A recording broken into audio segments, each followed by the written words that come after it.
the garage opened and a car came in, so I had to take a break. Okay. So I hope you're back on, and we'll be going for about 15 minutes here. Have some coffee with me.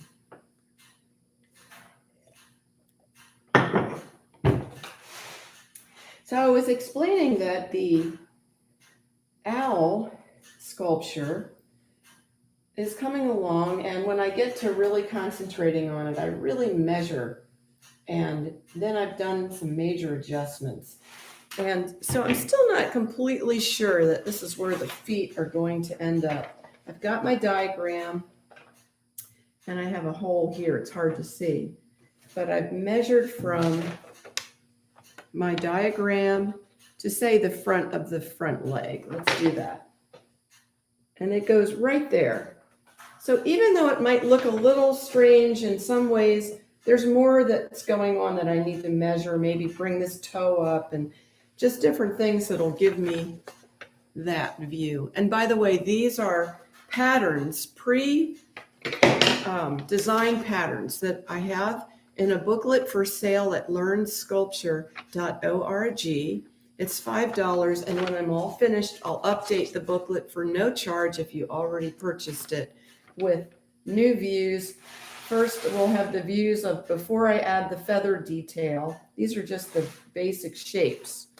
As you can see, we have basic bounded shapes that we want to get to first. And then once we get those right and we measure back on the sculpture, once that's right, then I'll go in and do the feather detail. And as you'll see, as I progress, I'm not going to do like every little feather.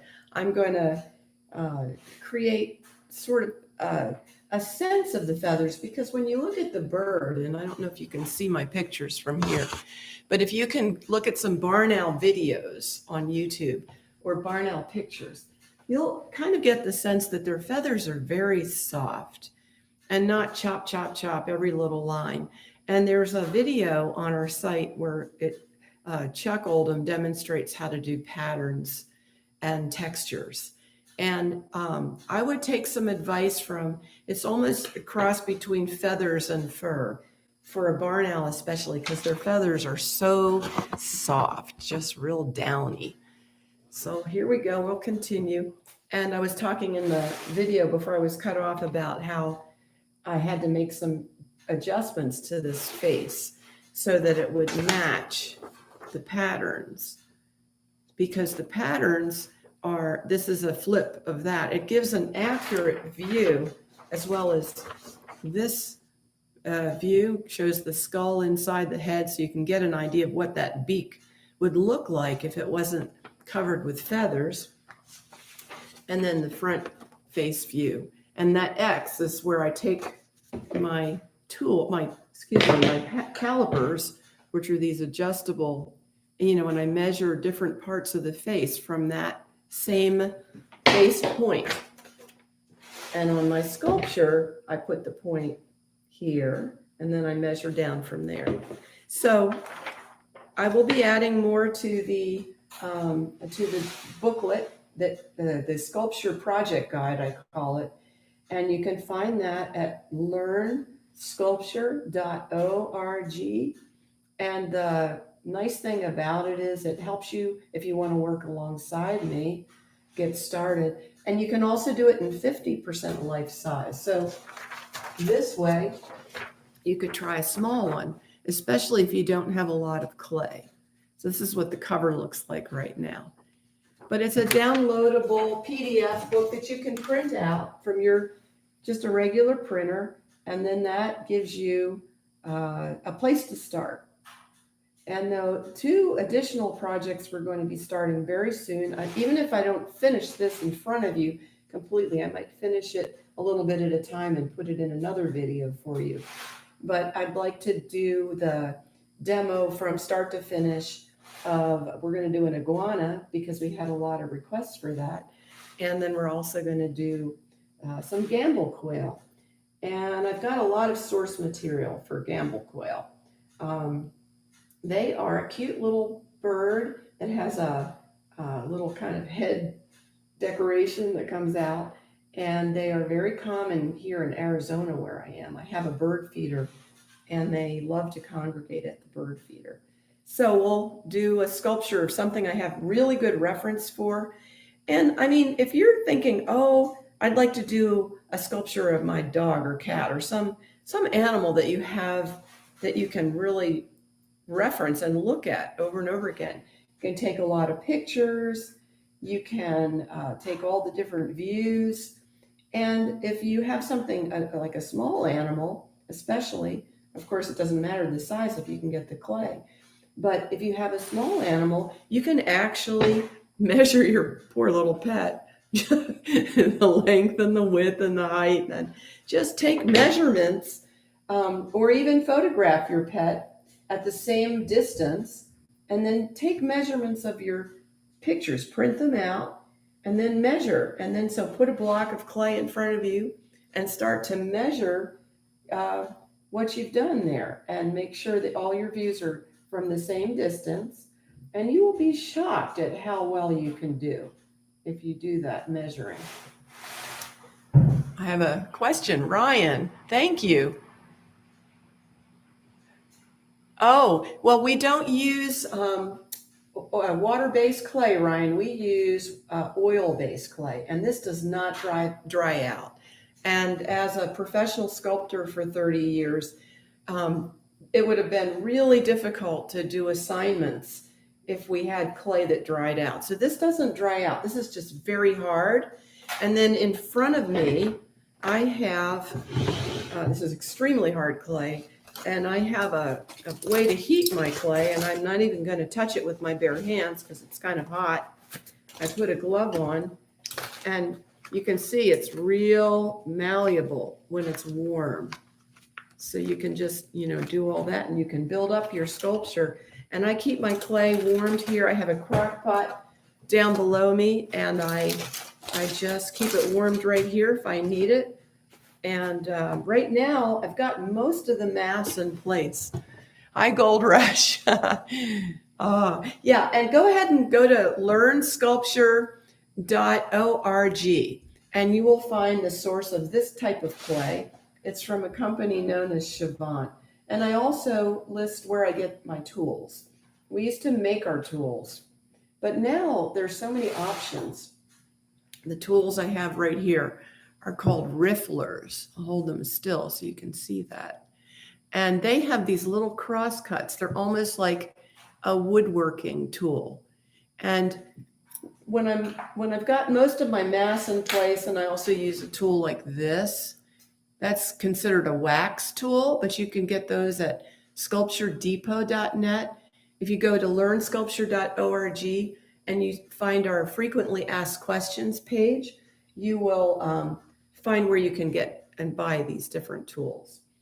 And so when I'm trying to just smooth things out, I do use these rifflers. They're used for jewelry making and woodworking. And I got these from Guess Wine, I guess how you pronounce it. And I love these because when your clay is very firm, you can just kind of run these over the surface, and it gives you a sense to see your work. Like, okay, what do I need to add? What do I need to take off at this point? It really shows you where the holes are, what you need to fill. And I love the working quality of these. And then if you have an area that you want to get inside, like it's kind of deep, this rounded riffler. See, it took off a little clay just then. Let's see your other question.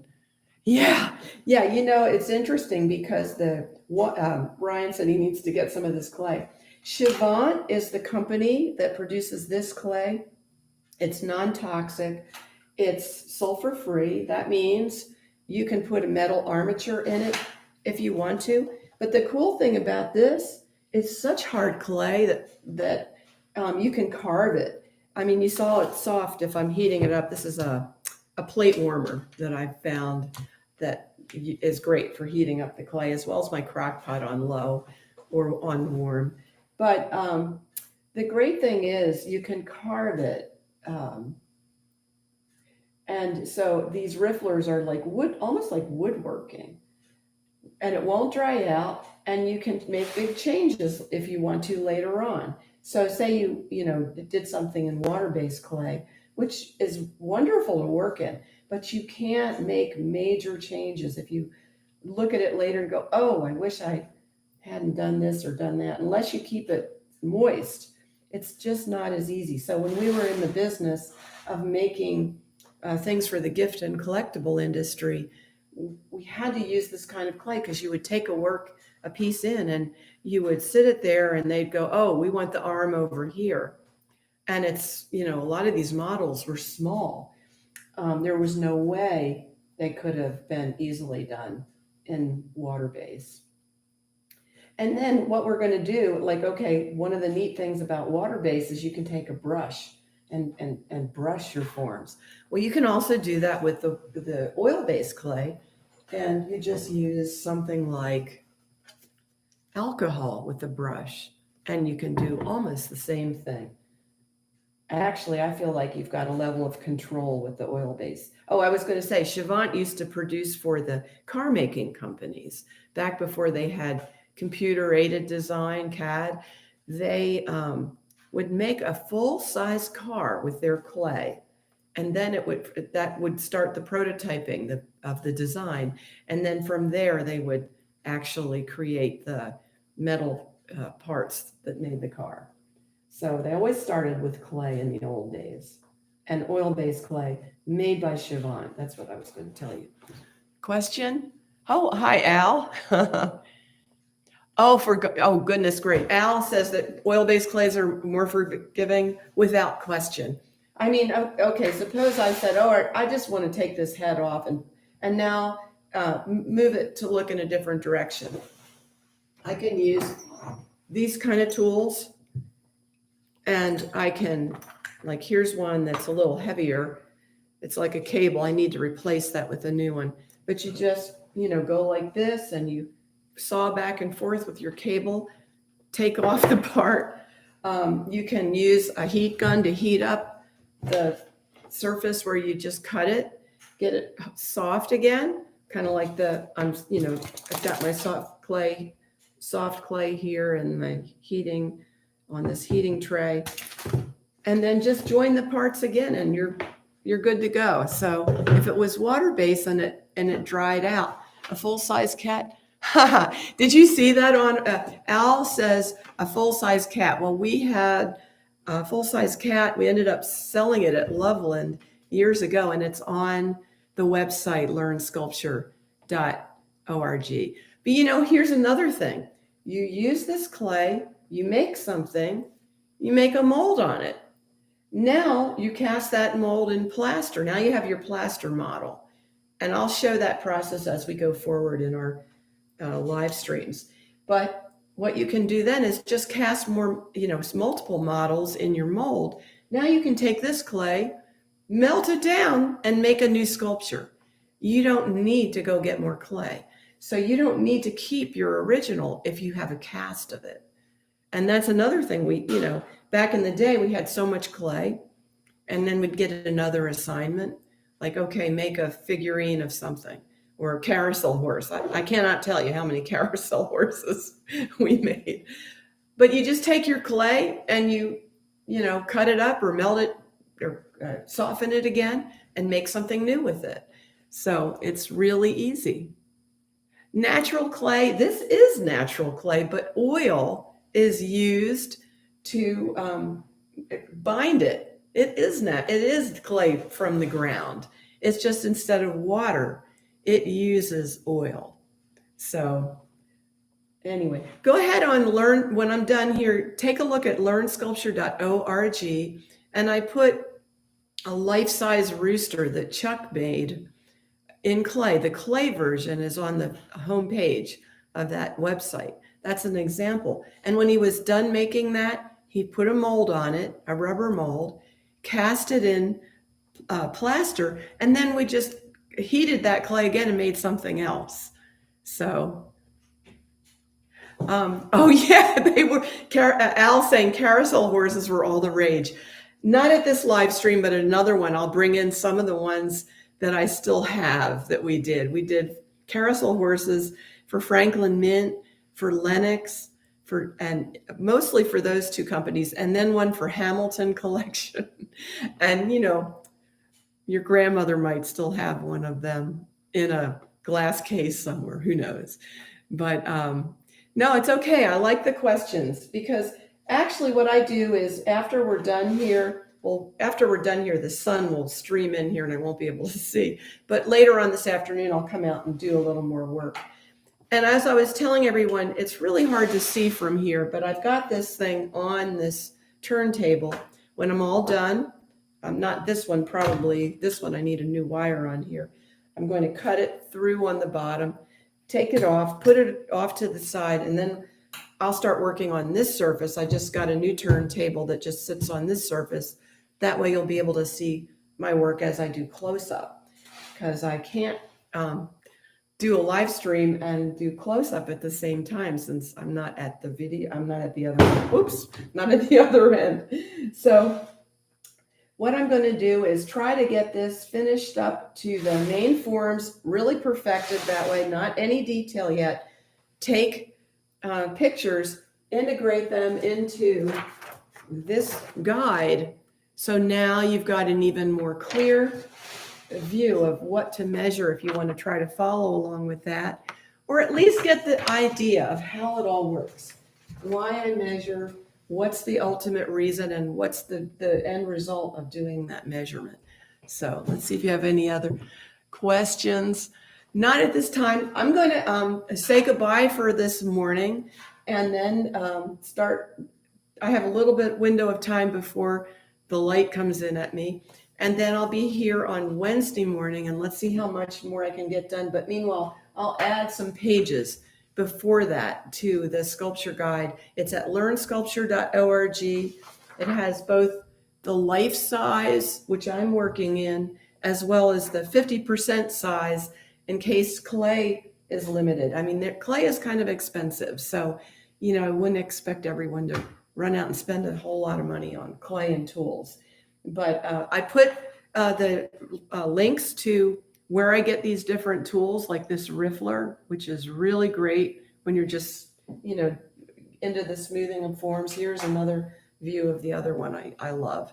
I put links of where to get them from Guess Wine, and also links to where you can get tools like this at Sculpture Deep. Look at how rusty it is. I need a new one. It works. And here's the other one I like a lot.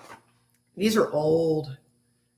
So it helps smooth, if you want to paste on, like if you're working and you have soft clay like that, and you want to sort of just, I don't think you can see, maybe you can, almost like putting icing on a cake like that. See how it goes on so nicely?